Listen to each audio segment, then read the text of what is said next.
Quite an athlete across from me. He used to be named Cassius Marcellus Clay, Jr., and his business was prize fighting. As a fighter, he became, in my opinion, and certainly in his own, the greatest. At the age of 25 now, he calls himself Muhammad Ali, and he's unemployed as a fighter. His title is gone, ripped away by various boxing commissions in the name of patriotism. He's been sentenced to 5 years in prison for refusing induction to the United States Army. 8 years ago, he stood on a podium in Rome.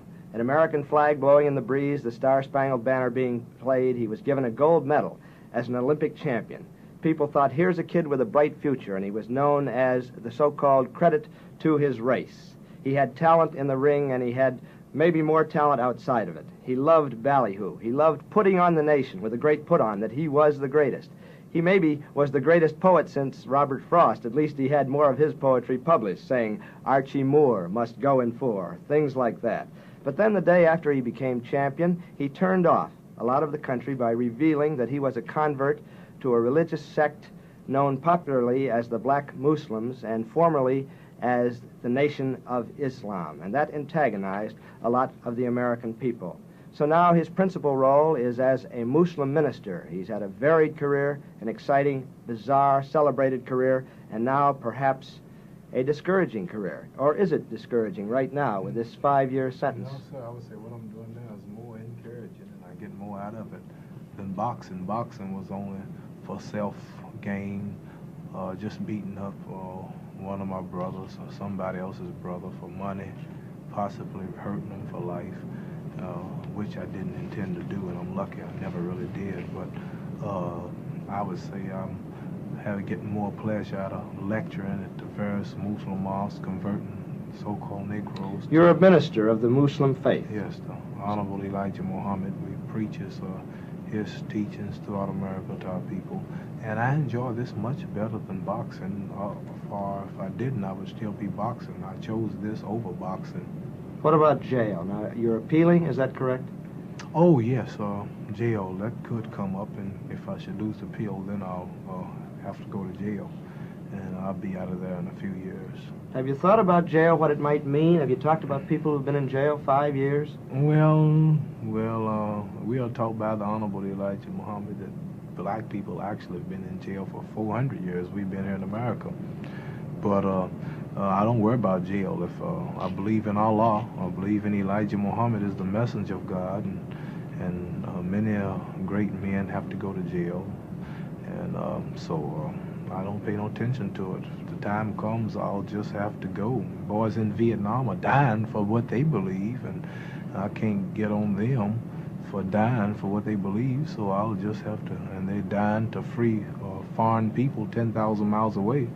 So I'll just have to suffer so that the so-called Negroes could be free, so they could have idol and an image they can look up to that didn't sell them out. Do you think you can do more for your people by going to jail? Oh, yes, sir. Yes, There's sir. a report that your manager, Herbert Muhammad, advised you to enter the Army. Is that true? No, sir. No, sir. He couldn't do nothing like that.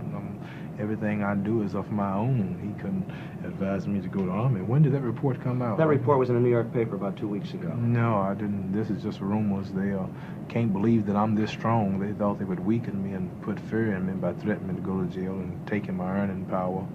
And they won't let me work in America. The government won't let me leave America where I can work. And I'm getting stronger, and this shakes up a lot of people to see that I'm this strong. It also makes other so-called Negroes strong who are facing the same problems, and in this way, I think I can do more for my people. They've never had a big black man that just stood up and identified with the struggle of his people 1,000%. Once they can get them a white girl, a blonde, a brunette, or a $100,000 home, or a show on Broadway, usually every Negro watching this show now will tell you that you can't talk to them. They're too big to be with their own people. They go marry other than their own kind, and I'm so happy and proud to become great in boxing, to become the greatest one that ever lived. The greatest. You're still the greatest. Yes, sir, the greatest boxer that ever lived. I'm the first one that they had to take a title from in the history of all of the red, white, and blue American title. I'm the first one that they tried to make the world believe that wasn't the champion, and that never has been beaten. What about this title now, Ali? If you're in jail 5 years, can you come back and be the champion?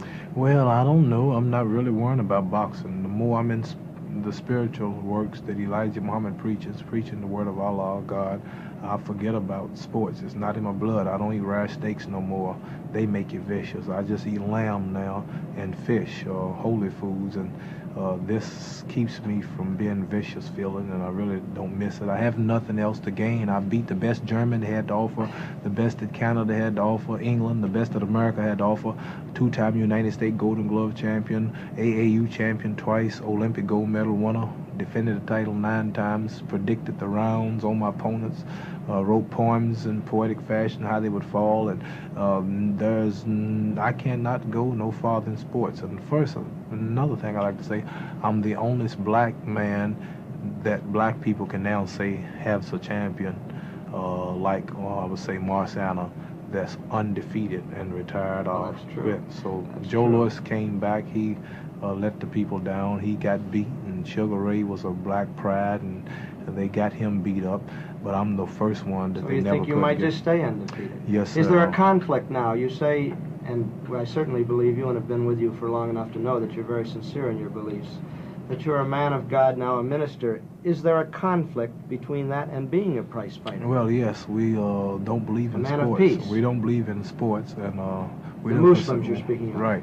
We don't consider boxing being violent. It's just a sport. It's nothing. Our intention is not to kill. All we use is our fists, and they're padded. We have referees, doctors, and judges at ringside. The intention is to beat the man, outpoint him.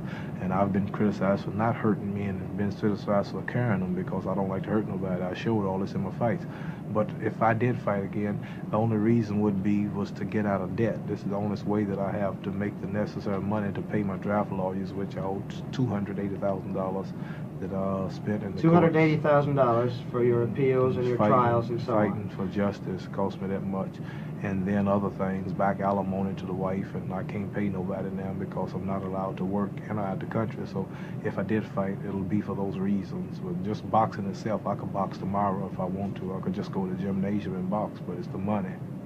3 years ago, when we were coming on the way from Boston in Big Red, your great bus with Boudini, Brown, Otis 5X was driving. We had quite a gang. You said to us, Whitey's get in the back of the bus, which we dutifully did. And we had a lot of fun. And the last fight, just even though you had all this on your mind and all the pressure, you were with Boudini and you put on the Dracula masks with Saria, one of your trainers. And we had a great time up there. And people who knew you, and you've had a lot of criticism in the press, but people who lived with you and knew you, knew what kind of person you were, and you enjoyed being champion. The people being around you and the notoriety and the celebrity, you enjoyed that. Do you miss that now? No. As I said, I can't go no higher in boxing. There's no one I could beat who could get me more praise than being a boxer. I'm always around people. I'm still around people every day. I'm around 6 of them traveling with me today.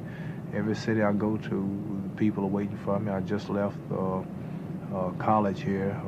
MIT. MIT University. And you were well received we have by a predominantly white audience. Yes, everywhere I go. We was up at Fairleigh Dickinson in New York, C.W. Post, Iona University, Canisius University, and Penn State, and Morgan State College, and Princeton. You like to be with people. Oh, There's no yes. doubt So, about that. by me not boxing didn't take nothing away from me as far as fame is concerned, or people.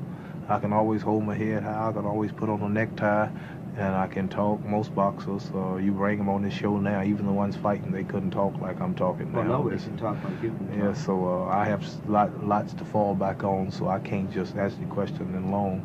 I just can't miss boxing. Do you remember, Ali, that night when we were on the bus? We were in Yulee, Florida. We stopped to get some food. It was a Jim Crow diner. They threw Boudini out, and you didn't go in. I told him not to go at first. I told him not to go because I can tell. I went in first, and the man said something about we don't serve Negroes. I said, yes, sir, I'm sorry. And I went because we who are Muslims don't believe in forcing our places self. And you said to Boudini that night, you said, you're following Martin Luther King and people like that, and you're wrong, did you not? No, I don't remember saying that. And I didn't mention him. I'm sure I didn't. I said. But I think you said something about that wasn't the way to go about it. Well, I said if the man don't want you there, and this is his restaurant, And if he hates you that much to put you out or to shoot his own white brother to keep you out, there's a possibility that vanilla milkshake you want, when he go back to fix it, he could, spit in it. And I'm sure if somebody spit in the milkshake and mix it up, you couldn't see it. And I don't see why you have to be sick mentally to want to force yourself into places where you're not wanted. You see the man hate you. You see they don't want you down here. I want you to leave him alone. We're going somewhere else. He said, no, I'm going in. I'm an American. I'm American. I got a right to go. Oh, I said, well, come on out. I bet y'all come out with what I want. 5 minutes later, he came out with nothing. He said, treat me like that. I'm a man. I said, I told you, leave the people alone. They didn't want you. You just make yourself look like a fool. So we went on down the street, and another white restaurant we could eat in. Right, yeah. we could eat in. Yeah. But tell us about the Muslims now. As I said, the day after you won, you remember that very well. Sonny Liston, the big old bear, as you call him, sat in his corner. Quit to you. You became champion of the world. Everybody thought this is a refreshing young man. I always wondered what was his trainer talking about. I'll let you finish right after this. You know what his trainer was talking about when Liston sat on the stool? No. He said, Sonny, get up, the bell rung. Sonny said, my mama didn't raise no fool. I'm standing right here on my stool. You got that poetry still going. What was you going to say? No, I was going to say that the next day, Ali, when everybody was saying the stereotype thing, here's a refreshing young man, we found out you were a Muslim, and people got scared. I got bad all of a sudden, yeah. People got scared, and you got bad all of a sudden, right, overnight. I was a good boy when I was hollering, I am the greatest, I cannot be beat, I am pretty, I'm the king, he. I was a good boy. But when I said I'm a Muslim, my religion is Islam, what's wrong with that? You have 600 million Muslims on earth, and Muslim only mean one who submits entirely to the will of God, Allah, and Islam only means peace, entire submission to God, and we don't believe in forcing ourselves on Do you hate white the people. whites? No, sir, we don't hate the whites. Why has that grown up, do you suppose, that the Muslims this is are a false hate propaganda white to scare Negroes, to keep them from coming, because Negroes by nature love their enemy. They pray for those who use them. Negroes by nature don't hate nobody. And so if they can make people think that we're a hate group, that'll frighten them. But we don't hate white people. We know white people. We know the history of white people. For an example, if a tiger broke in this room now, I would beat you getting out. If a rattlesnake broke in here, I'd beat you getting off of this stage. I don't hate rattlesnakes. I don't hate tigers. I just know I can't get along with them. After learning the nature of the snake and the tiger, I don't want to try to eat with him or sleep with him because I know that he might bite me. So now that You don't think that we can ever get along? I think that was your point with Martin Luther King. I know whites and blacks cannot get along. This is nature. This getting worse every day. The latest government fact-finding committee just said that things are becoming to be separate, just two societies, black and white. That's what we've been telling you, separation. Now the government admits that that's coming. White women have got gun clubs all over the country. Learn how to shoot the black targets. Understand they're making guns that'll shoot through brick walls just to get Negroes. And Do you believe that? I know it. I see it. Mayor Daley in Chicago, I think, somebody ordered helicopters or something just with these rats and rotating machine guns on them, and they breeding dogs that just attack black people, all kind of spray and mist and banana slicking. Well, what are you going to do now as one of the prominent black persons and a Teach person them all. who can be a leader and that you I'm look not up gonna be to? a leader, What is your but role in this I can't perhaps be a, civil war, as people call it? Can't be a leader, but I can tell them about the leader. All I can tell them is to join on to their own kind, accept their own kind, join on to the true religion, which is Islam, join on to the Muslim teachings, which is taught to us by the Honorable Elijah Muhammad, the honest black man preaching the truth to black people. Clean up your own neighborhoods, do something for yourself, quit begging to integrate, but beg to separate. Ali? Well, if number one, the Honorable Elijah Muhammad, the religion of Islam, has given me a beautiful name, Muhammad Ali, which is connecting me with some 56 Muslim countries. I have 56 government invitations. This is why Washington won't let me go to Japan to fight,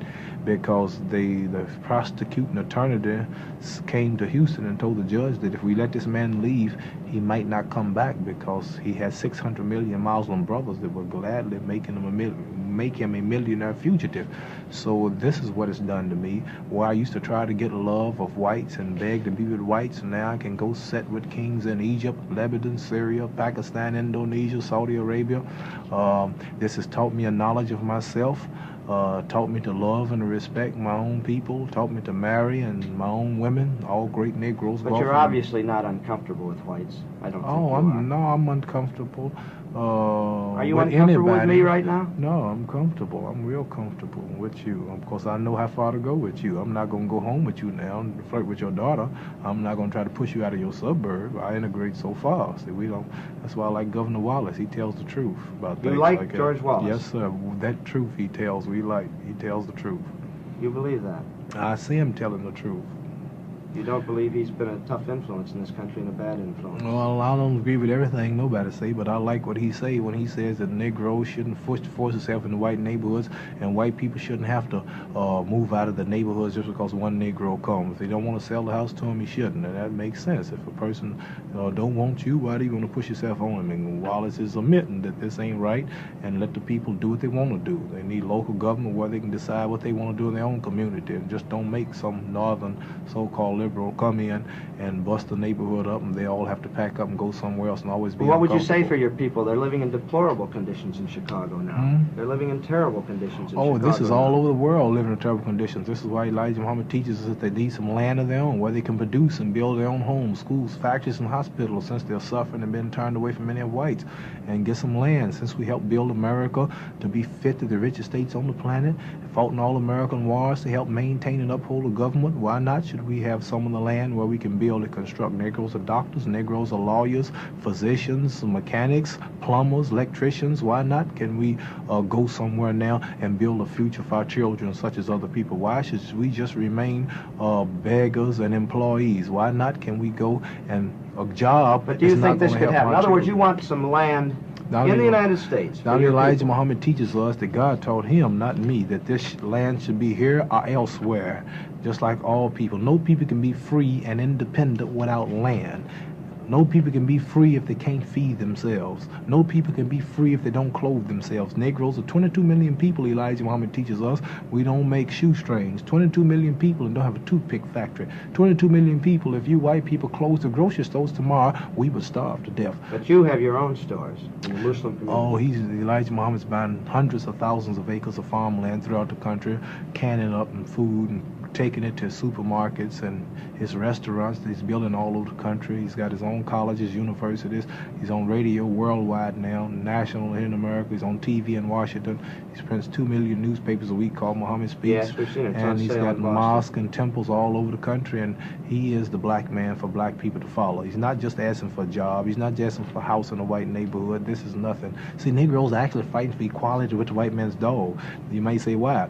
Well, when they say we want open housing, they still not getting nothing the dog ain't got. The dog sleeps in the house with white people, in the bed, many of them. And Negroes want to ride on the best transportation up front with the white people. The dogs do better than that. He ride right in the front seat. I see him when the sun's shining. Dogs ride right in the front seat of the car. And Negroes, they want to eat the white man restaurant and this and that. Still, the dogs eat at the same plate. I see this. So in reality, the Negro's not fighting for equality with the white man. He's fighting for equality with the white man's dog. To be equal with the man, he needs some airports. He needs some train stations, some television companies, some water plants. He needs some farmland. It's going to be hard to get, though, isn't it? And not if he has some land of his own. He has some land. And if the white man gave him justice and repaid him for building up this country and working 310 Some years. Some people like Stokely Carmichael and Rap Brown say that the white man will not do this, though. And that they have to be militant. They are militant. You, I think, probably know these men, do you not? I know them good. We would look like fools trying to be valiant against the most powerful military country on earth. We would look like bulls running down a railroad track head on into a locomotive train.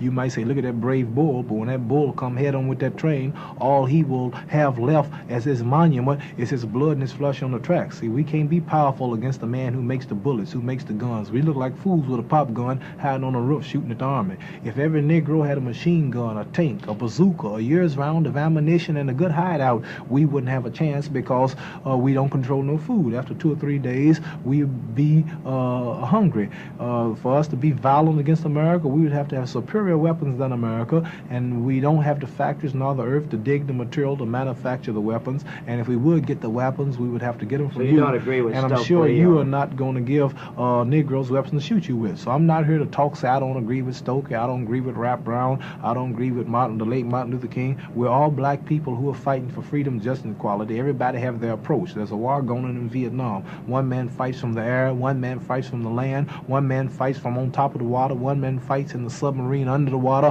one man comes from, he's a Secret Service man or a spy. They're all fighting the same common enemies, they say, the North Vietnamese people, but they have different approaches. Negroes have different approaches for their freedom. One man believes in integrating. One day we all be white, he say, look like white people after 200 years. One believes that education and politics will solve it. One believes shooting and looting and burning up the country will solve it. One man believes integration will solve it. And we believe separation somewhere to ourselves will solve it. So we're not here to talk about these fellows. The same dog that bit them bit me and biting me, but we just don't agree with their approach to the freedom, but we all are for them if they are sincere in their way. And one day we hope that they will all soon recognize the true leader, Elijah Muhammad, and will all soon be Muslims. What do you think will happen? Elijah Muhammad is a very old man. One day he must die. Like he will die. One day. What do you think will happen to your group? Well, when he dies, we will be in heaven. We'll be in the hereafter on earth. America will be destroyed, and this will all be over. The Negroes with America will go down with America, and Allah. When he dies. When he dies, we will be free. His work will be over, and we have a few just around the corner. We don't have a lot of more years here in America. Tell us about... And I would like to say that Moses died too. Noah died. Lot died. All of God's prophets died, but they accomplished their missions. You consider Elijah Muhammad a prophet of He's God. a messenger. He's not here to tell us what's going to happen. He's telling us what's happening. He's a messenger. He's the messenger of Allah to the so-called Negroes. What about your own life now? You're married, you have a young wife. Yeah, I got a little baby on the way. In about a month and a half, I'll have another little boy, I hope, and I'm young enough to hold the crown until he's around. Do you think he'll be the champion? Well, I don't think I want him to box. I'm going to send him to school, and I'm going to make him study and work, and he's going to be a wise man. He won't box. You're living in Chicago now. Right. I bought me a nice little home there and fixed it up nice. And still driving a Cadillac? Beautiful 18-year-old Muslim girl. Oh, yes, I got a couple of them old Cadillacs, but I'm trying to get my airplane. Cars are too slow. I travel so much. Every day I'm in certain cities, and I'm always moving. I always have calls, and driving are killing me. And I would like to have my own private plane, and now I'm pricing a Learjet, and I have a company just like Niarchus in Kansas City where they make those things, Wichita. They are working now with giving me a good deal on one where I maybe probably could lease it. Well, I guess I'll pry into your personal affairs. There have been so many stories that you've been like Joe Louis and that you're broke. Yes, you owe your lawyers $280,000 on one hand. Now you talk about buying a Learjet. Yeah, I'm about gone. I said lease. See, lease. You ever say lease at the end? Yeah, but tax will pay for it anyway. But what I'm trying to say is that yeah, I'm just about broke. I'm not allowed to work here now in America. I'm not allowed to leave America. I'm not like Joe Louis. I didn't fight 13 years. See, I was 29 fights and won them all. Yeah, but I just only had 9 title fights. And out of those 9 big title fights, my cut was $2 million. My cut after everybody got after everything. That was your cut, $2 million. No, not after everything. This is before taxes. Before taxes. Yeah, after my manager was paid, after my opponent was paid, the peanut man, the popcorn man, and everybody, my cut was $2 million. And out of $2 million, the 10 white men, the black men in Louisville, they made a deal with the government behind my back. I knew nothing about it. Real quick, they made a deal with the government where they would give the government 90% of all my earnings before I got them. This was called the Joe Louis law to keep me from being broke, they say. But 90% of my $2 million went to the American government. So that only left me 10% out of $2 million to live on. And out of that, I had to pay $150,000 to get rid of my first wife because she wouldn't join my faith. And then naturally, it cost me money to live. So the money's about gone. And not only me, I don't know why people are so confused over one Negro boxer getting low in funds or depleted in funds when America's broke. America's now canceling trips and things to save money. So if you know if big, powerful America can get broke, you know a little Negro boxer can get broke. Well, that's true. You can. You've severed all connections now with your management group in Louisville. Mm-hmm. Which is the group that brought you on. Did you leave them in a friendly manner? Oh, yeah. The contract ran out. And They wanted to renew it, but they didn't want to give me the price for it, so we just had to find another manager. You go back to Louisville often to see your mother and father? Oh, yes, I was there 2 days ago. I was in Louisville, but I don't have time to stay there too much. The town looks so small, and the people move so slow. The friends are raised up. We'll still stand on the same corner, ain't doing nothing, just hanging around the same places. And when you get out and travel and knowledge, and when you get knowledge, wisdom, understanding, and when you've been around the world a couple of times like me, and talking to wise men like you, newspaper men, and on all these TV shows, and this makes you wise and intelligent. When you go back to these little one-horse towns, you just can't stay there 2 hours. You just, after a day, I'm ready to get out. Well, you got to move. I've noticed that about you. You like to move. You're a restless person. Even in jail, I'm going to have a moving plan. Move you from cell to cell, or? I don't know. Have you gotten any specific word about when they will act on your appeal? I got a letter the other day said, get ready, because they're cleaning out your cell to take you on the trail to the jail cell without bail. Without bail. And are you getting ready? Yeah, if I have to. I told my wife, she's packing up a few things, and I left a certain money I buried for her to go back to. You buried? You better watch the IRS. Yeah. Probably watching this show. That's all right. I bear a lot of money that I make after taxes. I make a little money. Like if I make $1,500 in speaking engagement, I give the government that 30%. Then I take what's left of mine. I don't put it in the banks, because banks might go broke or they might get robbed. And I just take my money and I hide it here and hide it there, and tell her where the hideouts are. Well, you're not too worried. Now, Bill Russell, whom you know, of course, who coaches the Boston Celtics here, I said to him 2 years ago, I said, it's a shame that this boy, who's such an attractive boy and such a fine guy and a good fighter, may wind up broke, like Joe Louis. And he said, well, that just shows that you don't understand. And he said, you just don't understand that's why we admire him so. Is it because he's ready to give up everything for his religion? Yeah, I haven't go around and do this, and they don't equate you with Joe Louis at all. These people you're talking about, they spent money on white women. They set up bars, and they went playing pool and golf for $1,000 a hole, and they were known to make millions and millions when it wasn't no high taxes, and they were not hindered by white America. They were allowed to see.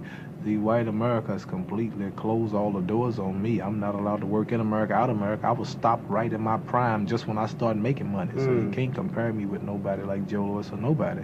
And I don't think we can compare you with anybody. I can, yes, and tomorrow I can go back to get the money. If I would only deny my faith, if I would only join up against my religion, I could easily go back to making millions. So I can always say that I turned this down. I didn't lose it. I turned it down.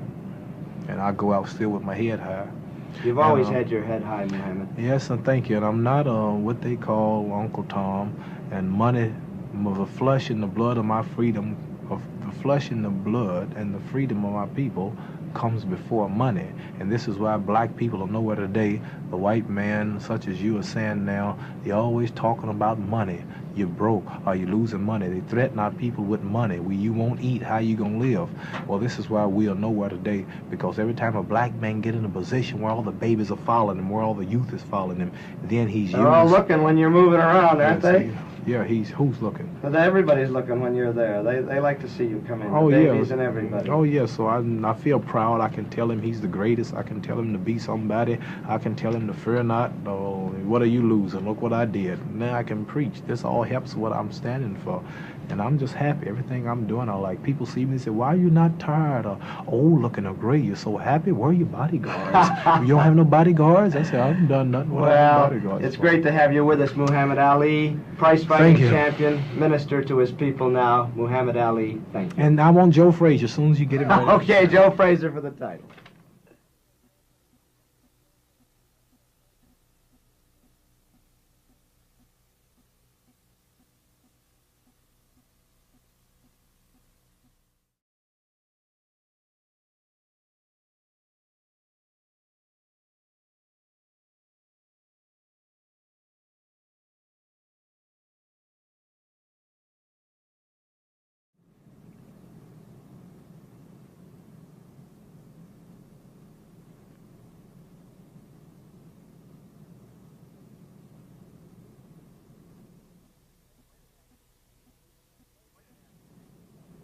Quite an athlete across from me.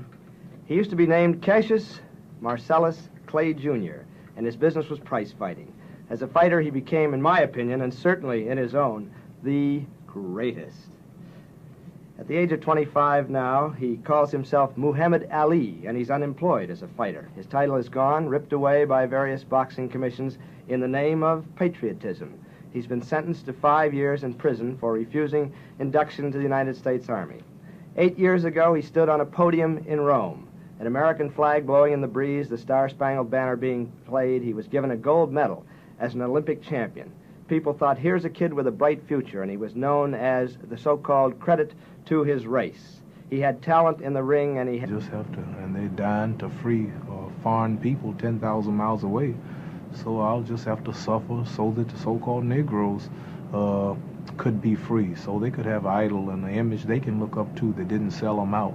Do you think you can do more for your people by going to jail? Oh, yes, sir. Yes, There's sir. a report that your manager, Herbert Muhammad, advised you to enter the Army. Is that true? No, sir. No, sir. He couldn't do nothing like that.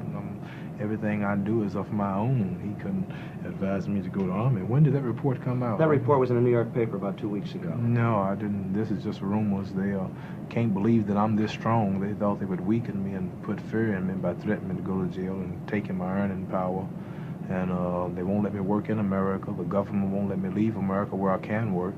And I'm getting stronger, and this shakes up a lot of people to see that I'm this strong. It also makes other so-called Negroes strong who are facing the same problems. And in this way, I think I can do more for my people. They've never had a big black man that just stood up and identified with the struggle of his people 1,000%. Once they can get them a white girl, a blonde, a brunette, or 100 lecturing at the various Muslim mosques converting so-called Negroes. You're a minister of the Muslim faith. Yes, the Honorable Elijah Muhammad. We preach his teachings throughout America to our people.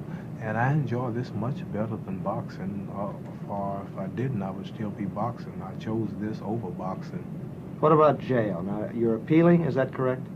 Oh, yes, jail. That could come up, and if I should lose the appeal, then I'll have to go to jail. And I'll be out of there in a few years. Have you thought about jail, what it might mean? Have you talked about people who've been in jail 5 years? Well, we are taught by the Honorable Elijah Muhammad that black people actually have been in jail for 400 years. We've been here in America. But I don't worry about jail. If I believe in Allah, I believe in Elijah Muhammad as the messenger of God, and many great men have to go to jail. And so I don't pay no attention to it. If the time comes, I'll just have to go. Boys in Vietnam are dying for what they believe, and I can't get on them for dying for what they believe. So I'll $1,000 home show on Broadway. Usually every Negro watching this show now will tell you that you can't talk to them. They're too big to be with their own people. They go marry other than their own kind. And I'm so happy and proud to become great in boxing, to become the greatest one that ever lived. The greatest. You're still the greatest. Yes, sir, the greatest boxer that ever lived. I'm the first one that they had to take a title from in the history of all of the red, white, and blue American title. I'm the first one that they tried to make the world believe that wasn't the champion, and that never has been beaten. What about this title now, Ali? If you're in jail 5 years, can you come back and be the champion? Well, I don't know. I'm not really worrying about boxing. The more I'm in the spiritual works that Elijah Muhammad preaches, preaching the word of Allah, God, I forget about sports. It's not in my blood. I don't eat rare steaks no more. They make you vicious. I just eat lamb now and fish, holy foods, and this keeps me from being vicious feeling, and I really don't miss it. I have nothing else to gain. I beat the best German they had to offer, the best that Canada had to offer, England, the best that America had to offer. Had maybe more talent outside of it. He loved ballyhoo. He loved putting on the nation with a great put-on, that he was the greatest. He maybe was the greatest poet since Robert Frost. At least he had more of his poetry published, saying, Archie Moore must go in for, things like that. But then the day after he became champion, he turned off a lot of the country by revealing that he was a convert to a religious sect known popularly as the Black Muslims and formerly as the Nation of Islam. And that antagonized a lot of the American people. So now his principal role is as a Muslim minister. He's had a varied career, an exciting, bizarre, celebrated career, and now perhaps a discouraging career? Or is it discouraging right now with this 5-year sentence? No, sir. I would say what I'm doing now is more encouraging, and I get more out of it than boxing. Boxing was only for self-gain, just beating up one of my brothers or somebody else's brother for money, possibly hurting them for life, which I didn't intend to do, and I'm lucky I never really did. But I would say I'm getting more pleasure out of